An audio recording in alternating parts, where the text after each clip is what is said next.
বাবার মাথায় বেলপাতা, আমাদের পুজোর ডান।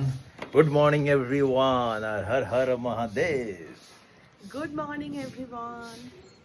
একটা জিনিস তোমাদের সাথে শেয়ার করি, যেখানে অনেক বেশিরভাগ 90% দেখি যে আমার কাছে ইনবক্স করে বা মেসেজ করে, সোনালি দি আমার বাচ্চা হচ্ছে না। কদিন আগেও তো আমাদেরকে বলছিলাম যে একজন বলেছে যে যদি বাচ্চা না হয়, মা হতে না পারি, তাহলে সমাজ মানসিকতা সমাজ পরিজনদের কীভাবে সামলাবো, হ্যাঁ কেন। আমি একজনের নাম বলছি, কাপল, আমাদের খুব কাছের, তারা হয়ে গেছে খুব অল্প সময়ের মধ্যে, আর স্বামী স্ত্রী দুজনেই খুব ভালো মানুষ।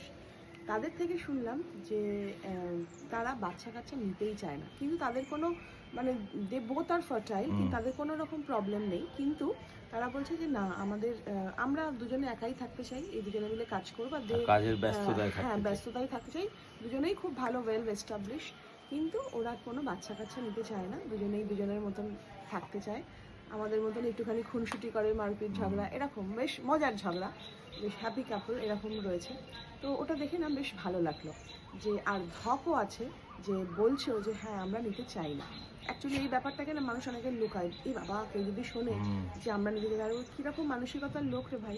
কিন্তু হ্যাঁ, আমার মন হয়েছে, আমি এরমভাবে থাকতে চাই, আমার জীবন আমি আমার মতন করে কাটাবো।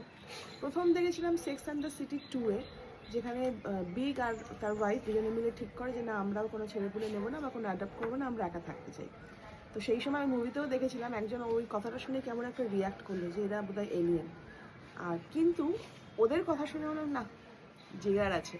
আর যেটা যেভাবে আমি আর কোথাও যেভাবে বাঁচতে চাই, যেভাবে বাঁচছি বা বাঁচতে চাই, যে যেরকমই আমাদের আছে সেটাতেই আমরা হ্যাপি, আর সেটা সেইটুকু নিয়েই আমরা জীবনটাকে ফুললি এনজয় করে আর কাটাবো। একজন তো বলে দিয়েছে তোমাদের আর কোনো মায়ার জালে রাখবেই না, পরের জন্মে আমরা আর মানুষ হয়ে জন্মাবো না। কি হবি তুই? পাখি?